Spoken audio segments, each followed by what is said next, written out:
नमस्कार दोस्तों, आप सभी का प्यारा सा चैनल एमपी जॉन पर दोस्तों स्वागत है। और दोस्तों आज आपको बताने जा रहे हैं क्लास 12 केमिस्ट्री में objective most VVI objective question. दोस्तों 100% में से 100% ऑब्जेक्टिव जो है दोस्तों इसी से पूछेगा, जो आपको बताने जा रहे हैं दोस्तों फाइनल बोर्ड एग्जाम में इसी से पूछेगा। जो आपको आज बताने जा रहे हैं दोस्तों 600 मोस्ट वीवीआई क्वेश्चन बता रहे हैं दोस्तों ऑब्जेक्टिव में। 600 मतलब 600 में जो है ना 100% जो भी आपको पूछेगा फाइनल बोर्ड एग्जाम में सब लड़ जाएगा दोस्तों, क्योंकि 600 जो है दोस्तों जो आपको 10 साल में पूछा गया ऑब्जेक्टिव वो सारा है, और बुक में जितना दिया गया था दोस्तों सारा इसमें है, इंक्लूड है। तो कहने का मतलब यह है दोस्तों, अब क्वेश्चन वो लाए कहां से, बोर्ड कहां से क्वेश्चन लाएगा, हमने सारा उठा कर ले आया 10 साल में जो पूछा गया उसको, और जो बुक में था पूरे को ले लिया, और कुछ एक्स्ट्रा भी आपको बना के हम इसमें बता रहे हैं दोस्तों। ठीक है, सब मिला के 600 ऑब्जेक्टिव। तो आप समझ सकते हैं कितना बड़ा हो गया। तो यही कहेंगे दोस्तों, आप यदि नए चैनल कर लीजिए सब्सक्राइब और बेल आइकन कर लीजिए प्रेस। दोस्तों इस चैनल पे फिजिक्स का भी 600 ऑब्जेक्टिव बताया जाएगा और केमिस्ट्री का भी बताया जाएगा। ठीक है ना, तो यही कहेंगे दोस्तों कि आप जल्दी से जुड़ जाइए, और इस चैनल पे 100 मोस्ट वीवीआई क्वेश्चन जो है सब्जेक्टिव क्वेश्चन बताया जा रहा है, जिसमें से 10 क्वेश्चन जो है ना फाइनल बोर्ड एग्जाम में पूछा जाएगा। 100 केमिस्ट्री का बताया जा रहा है दोस्तों मोस्ट वीवीआई क्वेश्चन जो गैस किए हम, और फिर 150 क्वेश्चन मैथ का बताया जा रहा है दोस्तों। कहने का मतलब यही है कि आपके लिए बहुत ज्यादा बेनिफिशियल होने वाला है चैनल दोस्तों। और यही कहेंगे जो सब्सक्राइब किए हुए हैं वो जल्दी से अपने दोस्तों के बीच में शेयर कर दीजिए दोस्तों, जल्दी से।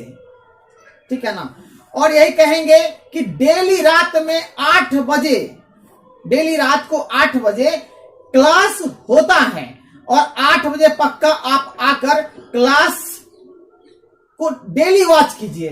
एक भी वीडियो यदि छूट गया, एक भी क्लास आपका छूट गया, तो समझ लीजिए क्या हो सकता है कि जो क्लास छूटा है उसी से यदि आपके एग्जाम में आ जाता है, तो क्या ये सब क्लास देखकर क्या कीजिएगा, बाबा जी वाला ठुल्लू लीजिएगा? हाँ बताइए जरा सा, क्या मिलेगा? कुछ नहीं मिलेगा। इसलिए हर क्लास को देखना बहुत जरूरी है। मोस्ट वीवीआई क्वेश्चन को पढ़ना है तो हर क्लास को देखना है।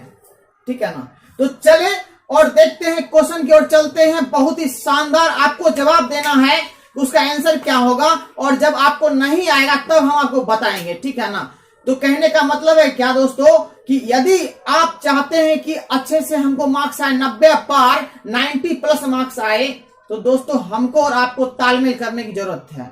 यदि आप तालमेल नहीं कीजिएगा ना दोस्तों, तो क्या कीजिएगा, कोई भी काम करो ना दोस्तों, तो आप क्या कीजिए, खूब संघर्ष कीजिए, खूब मेहनत कीजिए।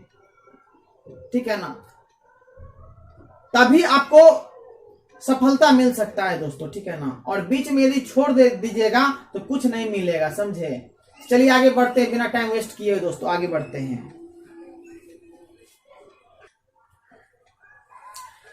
क्वेश्चन दोस्तों नंबर हम लोग देखेंगे सबसे पहले कि क्या इसका आंसर होगा, आपको बताना है दोस्तों। क्वेश्चन हम पढ़ेंगे, आप बताइएगा। ठीक है ना, उसका आंसर क्वेश्चन नंबर 66। इससे पहले जो है 65 तक जो है ना बता दिए पिछले क्लास में, जिसका लिंक जो है डिस्क्रिप्शन में दे दिए। ठीक है ना, उसको भी देख लीजिएगा। ये नहीं कि यहां तक देखिए और उसके बाद नहीं देखेंगे, नहीं देखिएगा ना, समझ रहे हैं ना, तो उसी 65 में से आ जाएगा। तब क्या कीजिएगा बोलिए, तब मिलेगा बाबा जी वाला ठुल्लू, समझ रहे हैं ना। इसलिए उसको भी देख लीजिएगा, उसको देख लीजिएगा दोस्तों, अच्छा होगा। एक विनती, उसको देख लीजिएगा। हाँ नहीं देखिएगा, अरे यार देख लेना ना, देखो जरा सा। 66 नंबर देखेंगे, बर्फ में नमक मिला देने पर बर्फ का ताप 0 डिग्री सेल्सियस से कम हो जाता है, इसका कारण क्या है? प्रसरण, हिमांक का अवनमन, जल अपघटन, क्वथनांक का उन्नयन। क्या होगा?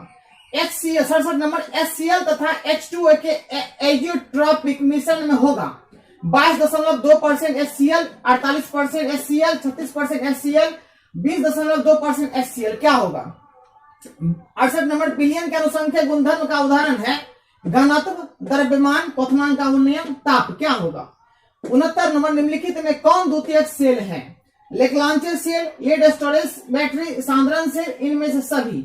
ठीक है, नेक्स्ट 70 बिलियन में विद्युत का संचालन करते हैं विद्युत अपघटय, विद्युत अनअपघटय, H2O अणु, तांबे के तार कौन करते हैं? किसी बिलियन के 200 ml में 2 ग्राम NaOH घुले हैं, बिलियन की मोलरता क्या होगी? 0.25, 0.5, 5, 10। XeF4 Xe जेनोन टेट्राफ्लोराइड का आकार होता है चतुष्फलकीय स्क्वायर प्लेनर, इसको बोलते हैं वर्ग तलीय भी बोलते हैं हिंदी में, ये इंग्लिश नाम है स्क्वायर प्लेनर, इसको हिंदी में बोलते हैं वर्ग तलीय। सी पिरामिडल और डी लिनियर रैखिक। तो क्या होगा इसका आंसर? जल्दी फटाफट आप जो है टाइप कीजिए दोस्तों। कहना चाहेंगे यही कि आप जो है ना रेगुलर इन क्लास किया कीजिए, ठीक है। एक को दिन छूट जाएगा, समझ रहे हैं ना क्या होगा? तो समझवे कर रहे हैं तो आप बुझ लीजिएगा। अब बहुत सारे लड़के बोलते हैं थोड़ा सा सब पीछे हो जाएगा, इसलिए पीछे हो गए, ठीक है ना। अब देखा है पढ़ रहा है ना, तो आंसर बोलिए, हम बोल दें। आपने दिमाग नोट कर लिया दोस्तों? देखिए बताते हैं, आप खुद से सोचो इसका आंसर क्या होगा, क्योंकि आपने उतना दिन पढ़ा है, ठीक है। और उसके बाद जब हम आंसर बताएंगे तो आप मिला लो कितना आपका करेक्ट हो रहा है, तो आपको पता चलेगा कि हमको अभी और पढ़ने की जरूरत है दोस्तों, ठीक है ना। तो पढ़ो अच्छे से, जब तक एग्जाम में आप जो 90% नंबर लाने की काबिल नहीं हो जाओ तब तक पढ़ो। और ये तभी होगा संभव जब आप वीडियो को देखोगे, तभी आपका 90 नंबर आ सकता है, 90% आ सकता है। क्लास डेली देखोगे तब। देखो दोस्तों क्या होगा, 66 नंबर हिमांक का अवनमन, इसका होगा हिमांक का अवनमन हो जाएगा, ठीक है ना। जब बर्फ में नमक मिला दिया जाता है तो 0 डिग्री से कम हो जाता है सेल्सियस का, तो इसका मतलब हिमांक का अवनमन होता है, ठीक है। उसमें HCl H2O के एजियोट्रोपी मिश्रण होता है 22.2% होता है, 22.2% HCl होता है, ठीक है ना। 68 नंबर बिलियन के अनुसंख्या गुणधर्म का उदाहरण होता है कौन? घनत्व, द्रव्यमान, ताप, ये सब कोई नहीं है, क्वथनांक उन्नयन सिर्फ है। अनुसंख्या गुणधर्म 4 प्रकार के होते हैं बिलियन के। एक होता है प्रासरण होता है, एक होता है वाष्प का अवनमन होता है, एक होता है क्वथनांक का उन्नयन होता है, एक होता है हिमांक का अवनमन होता है। इसमें सिर्फ क्वथनांक का उन्नयन दिया गया, ठीक है ना। अब बता निम्नलिखित में कौन द्वितीयक सेल है दोस्तों? थोड़ा सा आपको बताना देना चाहते हैं 69 नंबर क्वेश्चन, जो कि पिछले बार हम जब बताए थे पिछले वीडियो में, तो यही क्वेश्चन को हमने फिर से रिपीट किया। उस बार बताए थे, उसी क्वेश्चन को फिर से रिपीट किया। इसलिए रिपीट किए हैं क्योंकि उस बार क्या हुआ तो थोड़ा सा मिस्टेक हो गया, तो इनमें से सभी हम बता दिए थे, ठीक है ना। ये नहीं होगा, सिर्फ होगा इसका क्या द्वितीयक सेल होता है, लेड स्टोरेज सेल होता है। ये जो प्राइमरी सेल है, ये ठीक है, प्राथमिक सेल है। लेड स्टोरेज बैटरी होगा, ठीक है ना। इनमें से सभी नहीं होगा, पिछले बार बता दिए थे, उसको करेक्ट कर लीजिएगा, ठीक है। अब आइए 70 नंबर देखिए, बिलियन में विद्युत का संचालन करते हैं क्या? विद्युत अपघटय, विद्युत अपघटय, H2O अणु, तांबे के तार। इसका हो जाएगा आंसर हो जाएगा ऑप्शन नंबर ए, विद्युत अपघटय जो है विद्युत का संचालन करता है, ठीक है ना। इसी कारण धारा प्रवाहित होता है बिलियन में।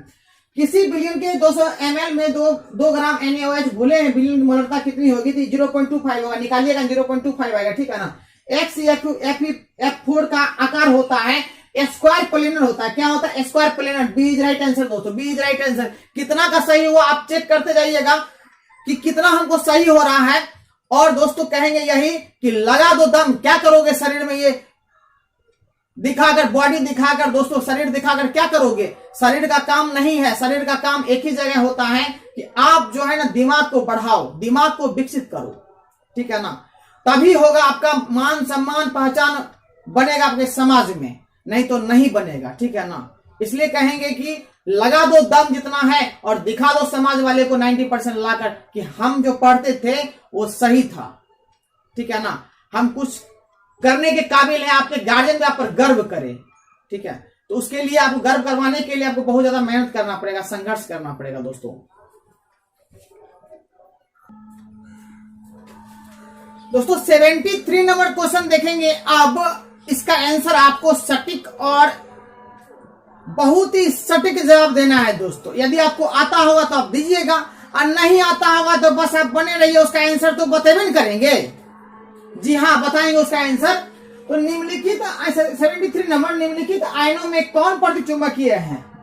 CO+2, Ni+2, Cu+2, Zn+2, कौन सा होगा? 74 निम्नलिखित में कौन सा धातु साधारण तापकरण पर द्रव होता है? जिंक, पारा, ब्रोमीन, जल, कौन सा होता है? एल्कीन का सामान्य सूत्र होता है CnH2n+2, CnH2n-2, D नन, इनमें से कोई नहीं। 76 निम्न में कौन सा यौगिक रंगीन होता है? Ag2SO4, CuFe2, F2, MgF2, CuCl। 77 number 3D संकरण श्रेणी में किस परमाणु संख्या वाले तत्व होते हैं? 22 से 30, 21 से 30, 21 से 31, 21 से 29। 78 नंबर, घनाकार संरचना में पिंड केंद्रित परमाणु की समन्वय संख्या होती है 4, 6, 8, 9। क्या होती है दोस्तों? 79 नंबर, निम्नलिखित में कौन अक्रिस्टलीय ठोस पदार्थ है? SiC, silicon carbide, carbon graphite, silica और क्रोम एलम। तो दोस्तों कौन सा होगा? आप जल्दी से फटाफट इसका आंसर जल्दी से टाइप कीजिए, जल्दी से टाइप करो। अरे करो रे करो, जल्दी से करो। किया रे, वेरी गुड।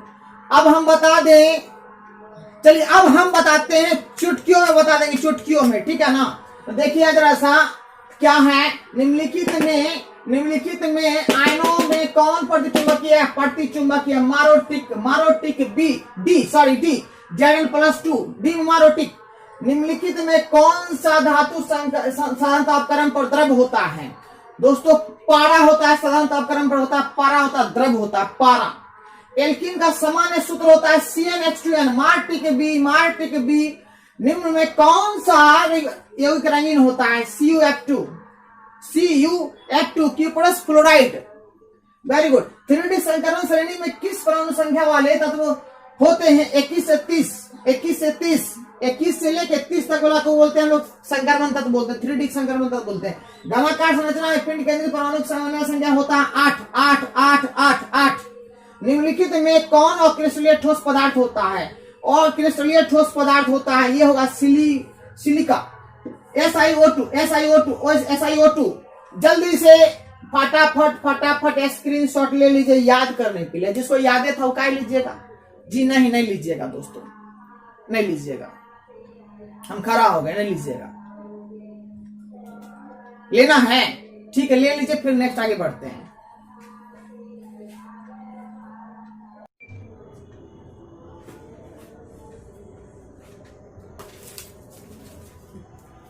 क्वेश्चन नंबर देखेंगे दोस्तों 80 नंबर, 80 नंबर देखेंगे।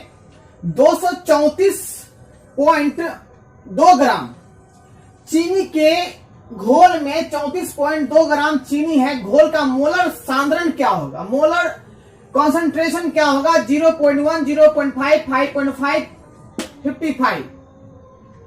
क्या होगा? H3PO3 है एक भास्मिक, द्विभास्मिक, त्रिभास्मिक, नन, इनमें से कोई नहीं। तीसरा नंबर, के प्रोलेक्टम किसका मोनोमर है? Nylon 6, nylon 6, nylon 2, nylon 6, Terylene. 83 number question है, निम्नलिखित में किसके लिए हिमांक का नमन अधिकतम होगा?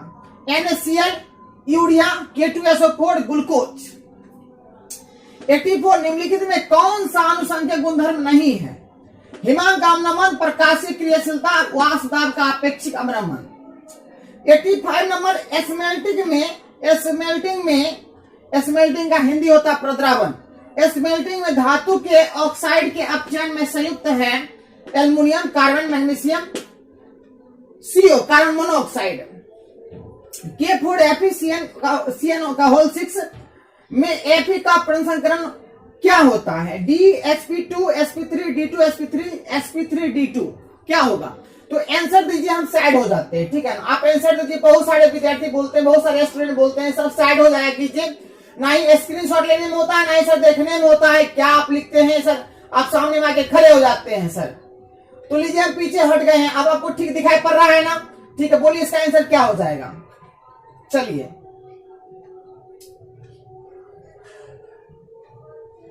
देखिए इसका आंसर क्या हो जाएगा, अब हम बताते हैं। इसका आंसर हो जाएगा 0.5। आंसर राइट, बी होगा इसका आंसर 0.5। H3PO3 जो है ना एक द्विभास्मिक है, द्विभास्मिक। यदि रहता H3PO2 रहता तो होता एक भास्मिक, यदि H3PO4 होता तो होता त्रिभास्मिक होता, ठीक है ना? के प्रोलेक्टम किसका मोनोमर है? ये है नाइलॉन 6 का मोनोमर है, ठीक है ना? निम्नलिखित में किसके लिए हिमांक का अवनमन अधिकतम होता है? K2SO4, potassium sulphate. 84, निम्नलिखित में कौन सा अनुसंख्यक गुणधर्म नहीं है? देखिए, हिमांक का अवनमन तो होगा ही, वाष्प दाब का अपेक्षिक अवनमन होगा ही, ठीक है ना? अनुसंख्यक गुणधर्म 4 प्रकार के होते हैं। एक प्रसरण दाब, दूसरा होता है वाष्प दाब का अवनमन, तीसरा होता है हिमांक का अवनमन, चौथा होता है क्वथनांक का उन्नयन। ये नहीं होता, प्रकाशीय क्रियाशीलता नहीं होता है, बी नहीं होगा, ठीक है ना। स्मेल्टिंग में धातु के ऑक्साइड के अपचयन में संयुक्त किया जाता है क्या, तो देखिए अपचयन में किया जाता है, एक तो किया जाता है आपको क्या, कार्बन किया जाता है, एक किया जाता है कार्बोनेट भी किया जाता है, ठीक है ना। यहाँ कार्बन दिया गया है तो कार्बन हो जाएगा आंसर। K4FeCN का होल 6 में Fe का प्रसंस्करण हो जाएगा, इसका D2sp3 हो जाएगा, D2sp3। बहुत सारे आपके क्वेश्चन में आएंगे, बहुत सारे क्वेश्चन में आंसर दिया गया DsP2 दिया गया, जो कि गलत है, ये नहीं होगा, ये वाला होगा, ठीक है ना। आप उसको यदि याद कर लेते हैं तो गलत हो जाएगा, ठीक है ना। DsP2 नहीं होगा, D2sp3 होगा, ठीक है ना। अब हम आगे बढ़े, अब हम लोग देखेंगे 87 से देखते हैं, ठीक है दोस्तों। तो आप स्क्रीनशॉट ले लीजिए, इसका आंसर भी आपको मिल जाएगा, अभी स्क्रीनशॉट लीजिएगा। तो उस समय लिए होंगे तो उसका आंसर नहीं मिला होगा, अभी तो टिक लगा हुआ, आंसर भी आ जाएगा, ठीक है ना। चलिए ठीक है, आगे देखते हैं दोस्तों। आप देखेंगे हम लोग 87 नंबर से देखेंगे, ठीक है। 87 नंबर, निम्न में से कौन बायोडिग्रेडेबल बहुलक है, cellulose, polythene, PVC, nylon, 6। 88 number, निम्नलिखित में कौन सी धातु प्रकृति में मुक्तावस्था में पाई जाती है, सोडियम, फेरस, आयरन, जिंक और सोना। निम्न में किसका आयनिक विभव का मान अधिकतम होता है, 89 number, aluminium, phosphorus, silicon, magnesium. 90 number question, NaCl के तनु जलीय विलयन में विद्युत प्रवाहित करने पर कैथोड पर मुक्त होता है, sodium, chlorine, hydrogen, oxygen. 91 number question, platinum उत्प्रेरक का इस्तेमाल करके तनु H2SO4 का विद्युत अपघटन करने पर एनोड पर कौन सी गैस मुक्त होती है, H2S, oxygen, SO2, H2। 92 number, phosphorus pentoxide एक अच्छा अधिशोषक, अवशोषक, रंगनाशक, अवकारक। 93 नंबर क्वेश्चन, अधिशोषण की प्रक्रिया होती है उष्माशोषी, पृष्ठीय घटना, ऑक्सीकरण, अवकरण। क्या होती है दोस्तों, आप जल्दी से आंसर टाइप कीजिए फटाफट, या आप पेन पेपर पर लिखिए जल्दी से स्पीड में। जब हम आंसर बताएंगे तो आप मिला लीजिएगा आपका कितना सही हो रहा है, कितना आप में है दम और कितना अभी आप कम है, कितना आपको मेहनत करना है, ठीक है ना। इस चीज को आपको ध्यान में रखते हुए आपको बनाना है इसको, ठीक है। तो क्या हो जाएगा इसका बताइए, इसका हो जाएगा दोस्तों बायोडिग्रेडेबल बहुलक जो होता है वो होता है ये सेलुलोज। निम्नलिखित में कौन सी धातु प्रकृति में मुक्तावस्था में पाई जाती है, जिसका नाम है सोना। ये मुक्तावस्था में पाया जाता है दोस्तों, इस पर जो है ना वायुमंडलीय प्रभाव नहीं पड़ता, कम क्रियाशील होता है दोस्तों, ठीक है ना। निम्न में किसका आयनिक विभव का मान अधिकतम होती है, तो आयनिक विभव का मान होता है फास्फोरस में, ठीक है ना, पी में होता है। NaCl के तनु जलीय विलयन में विद्युत प्रवाहित करने पर कैथोड पर मुक्त होता है हाइड्रोजन, मुक्त होता है हाइड्रोजन। जब कहेगा द्रवित NaCl में कैथोड पर क्या मुक्त होता है, तो द्रवित में होता है सोडियम, जब कहेगा तनु जलीय विलयन में तो होगा हाइड्रोजन, ठीक है ना। प्लेटिनम उत्प्रेरक का इस्तेमाल करके तनु H2SO4 का विद्युत अपघटन करने पर एनोड पर मुक्त कौन सी गैस होती है, तो ऑक्सीजन गैस होती है दोस्तों, ऑक्सीजन गैस। बी नंबर मारिएगा आंसर, ठीक है ना। 92 फास्फोरस पेंटाऑक्साइड है एक अच्छा क्या है, एक अच्छा अधिशोषक है, अवशोषक है, रंगनाशक है या अपकारक है। फास्फोरस पेंटाऑक्साइड जो एक अच्छा अवशोषक है। अधिशोषण की प्रक्रिया होती है क्या, उष्माशोषी, पृष्ठीय घटना, ऑक्सीकरण, अवकरण। तो पृष्ठीय घटना होती है, B number right answer, B is right answer दोस्तों, ठीक है ना। तो इस प्रकार से आप जो है जल्दी से स्क्रीनशॉट ले लीजिए इसका, जिससे कि आपको याद करने में अच्छा होगा, ठीक है ना। हम आगे बढ़े, आप 93 तक बताएं, फिर हम 94 से देखेंगे दोस्तों, ठीक है ना। बस यही कहेंगे दोस्तों कि बस एक ही रिक्वेस्ट है आपसे कि अपना प्यार और सपोर्ट बनाए रखिए दोस्तों, और प्लीज इस वीडियो को अधिक से अधिक आप शेयर कर दीजिए दोस्तों के बीच में। दोस्तों अधिक से अधिक जितना हो सकता है उतना मेहनत करेंगे दोस्तों आपके लिए, चाहे जो हो जाए दोस्तों, लेकिन आपको एग्जाम में हमको 90 नंबर दिलवाना है दोस्तों। अब की बार 90 पार, जी हाँ, अब की बार 90 पार, कोई नहीं बचेगा दोस्तों। जितना है आप इसको शेयर कीजिए दोस्तों, हम आपके लिए मेहनत कर रहे हैं और करेंगे डेली रात 8 बजे। हम आपके लिए तैयार हैं दोस्तों, ठीक है ना, पूरी तरह से तैयार हैं, चिंता करने की कोई जरूरत नहीं दोस्तों। एकदम हंसते हंसते तैयारी हो जाएगा दोस्तों, कोई आपको पढ़ने की जरूरत नहीं, क्वेश्चन बैंक पढ़ने की जरूरत, कुछ नहीं पढ़ने की जरूरत, गैस पेपर पढ़ने की कोई जरूरत नहीं दोस्तों। क्या सब कुछ आपको इसी में मिल जाएगा दोस्तों, उससे ऊपर मिलेगा, कम नहीं मिलेगा दोस्तों, कम नहीं मिलेगा, ऊपर मिलेगा, ठीक है ना। या पढ़ लेते हैं तो आप उसको बना लीजिएगा, तब आपको मजा आएगा बनाने में दोस्तों, ठीक है ना, बहुत अच्छा लगेगा आपको बनाने में, ठीक है ना। चलते आगे देखते हैं, ठीक है ना।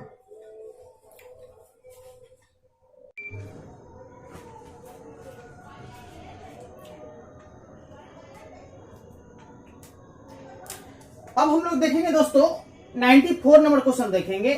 चालक सेल का सेल स्थिरांक होता है क्या? L by A by L, L into A, R by ए।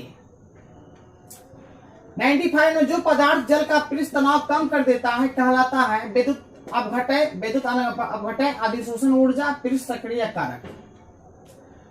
दोस्तों 96 नंबर विद्युत क्षेत्र के प्रभाव से कोलाइडी कणों का गमन कहलाता है क्या? अपोहन, टिंडल प्रभाव, पायस, विद्युत कण संचलन क्या कहलाता है? 97 नंबर क्वेश्चन, समुद्री जल में पाए जाने वाला तत्व होता है मैग्नीशियम, सोडियम, आयोडीन, न इनमें से कोई नहीं। 98 नंबर क्वेश्चन है दोस्तों, उष्मा और विद्युत का अच्छा चालक होता है कौन? एंथ्रासाइट, कॉक, हीरा, ग्रेफाइट, चारकोल। 99 नंबर क्वेश्चन है, कार्बनिक यौगिक में तत्व उपस्थित होना चाहिए क्या? ऑक्सीजन, कार्बन, हाइड्रोजन, नाइट्रोजन क्या होना चाहिए? 100 नंबर क्वेश्चन है, मूल क्रिस्टल तंत्रों की संख्या होती है 4, 7, 14 और 8। तो इसका आंसर बताना है दोस्तों, समझे, इसका आंसर बताना है दोस्तों। ये देखिए सारा पेपर तैयार है, 1 से लेके आपको जो 100 तक क्वेश्चन जो बताए दोस्तों, ये जो है ना, हम आप तो टेस्ट दे ही रहे हैं, आप याद अच्छे से कर लीजिएगा दोस्तों। और ये सारा क्वेश्चन जो है 1 से लेके 100 तक जो है ना, ये सारा जो क्वेश्चन बताए 1 से 100 तक, इसका हम टेस्ट ले रहे हैं अपने क्लास में दोस्तों, अपने क्लास जहां हम पढ़ाते हैं दोस्तों, जहां हम पढ़ाते हैं, जहां हम कोचिंग खोले हुए दोस्तों, तो वहां पर हम जो है टेस्ट लेने जा रहे हैं 100 से लेके 100 तक का लेने जा रहे हैं दोस्तों। और ये 1 से लेके 100 तक का ऑब्जेक्टिव हो गया है। और फिर इससे आगे कल बताएंगे, मतलब क्या फिर 200 होगा, फिर से टेस्ट लेंगे, अपने क्लास में लेंगे दोस्तों, ठीक है ना। और जो मेरे पास नहीं पढ़ रहे, जो मेरे कोचिंग में नहीं पढ़ रहे दोस्तों, तो उसको यही कहेंगे कि इसको प्लीज आप इसको अच्छे से याद कर लीजिएगा। और जो मेरे पास पढ़ रहे हैं उसका बात ही अलग है, उसको तो हम ले ही रहे हैं टेस्ट, उसका तो याद ऐसे हो जाएगा, क्योंकि यहाँ देख लेगा और वहां जाके टिक तो मारना है उसको, ठीक है ना। सिर्फ किए हैं क्या इसमें, यहाँ जो ऑप्शन ए है, बी है, सी है, डी है, तो सब ऑप्शन को इसमें चेंज कर दी, ये जो लिखे हैं ना इसमें चेंज कर दी ऑप्शन, ठीक है ना दोस्तों, कि उसको जो है सिर्फ याद करके जाएगा ए बी सी डी, तो उसको वहां पर मिलेगा ही नहीं वो चीज, ठीक है। वो यदि मारता ए बी सी डी तो उसका गलत हो जाएगा, उसको आंसर याद करना, जैसे इसका आंसर क्या होगा, उसका आंसर क्या होगा, याद करना पड़ेगा इसका, ठीक है ना, तब होगा। तो अपने क्लास में लेने वाले हैं दोस्तों, ठीक है ना। तो यही कहेंगे दोस्तों कि आप भी इसको याद कर लीजिए, क्योंकि बहुत ही आपको बता रहे हैं 600 क्वेश्चन जो बताने जाए, 600 क्वेश्चन ये कम नहीं होता दोस्तों, बहुत बड़ा अमाउंट हो गया, बहुत ज्यादा हो गया, क्वेश्चन का रेट हो गया दोस्तों, ठीक है ना। इसको याद कर लीजिए। इसका आप देखते हैं, चालक तो सेल का सेल स्थिरांक क्या होगा, ए होगा, एल बाई ए। जो पदार्थ जल का पृष्ठ तनाव कम कर देता है कहलाता है क्या दोस्तों? ये पृष्ठ सक्रिय कारक कहलाता है, पृष्ठ सक्रिय कारक। विद्युत क्षेत्र के प्रभाव से कोलाइडी कणों का गमन कहलाता है क्या? विद्युत कण संचलन दोस्तों। समुद्री जल में पाए जाने वाला तत्व है क्या? आयोडीन। समुद्री जल में आयोडीन पाया जाता है दोस्तों, ठीक है, नमक मात्रा ज्यादा रहता है। उष्मा और विद्युत का अच्छा चालक होता है कौन? ग्रेफाइट। कार्बनिक यौगिक में तत्व उपस्थित होना चाहिए, कार्बनिक मतलब कार्बन उपस्थित होना चाहिए। मूल क्रिस्टल तंत्रों की संख्या होती है 7 होती है दोस्तों। तो दोस्तों आपको हमने आज 100 तक बताया, फिर इसके बाद देखेंगे, कल से इसके आगे देखेंगे। तो यही कहेंगे दोस्तों, एक ही विनती है आपसे कि प्लीज अपने दोस्तों को जरूर कन्विंस करें और शेयर करें दोस्तों। बहुत ज्यादा मेहनत लग रहा है आपको पढ़ाने में दोस्तों, लेकिन हमने बस एक ही जिद है और जुनून है दोस्तों कि आपको सफल किसी तरह से बनाना है दोस्तों, ठीक है ना। बहुत ही ईमानदारी से काम कर रहे हैं दोस्तों, आपके लिए कर रहे हैं, ठीक है ना, आपके लिए कर रहे हैं दोस्तों, बहुत ईमानदारी से कर रहे हैं दोस्तों। प्लीज प्लीज प्लीज दोस्तों आप सपोर्ट और अपना प्यार बनाए रखिए इस चैनल पे, और अधिक से अधिक दोस्तों को बताइए दोस्तों, ठीक है ना। तो फिर हम मिलते हैं नेक्स्ट वीडियो में दोस्तों, इससे आगे देखेंगे आप, ठीक है ना। तो चलते हैं।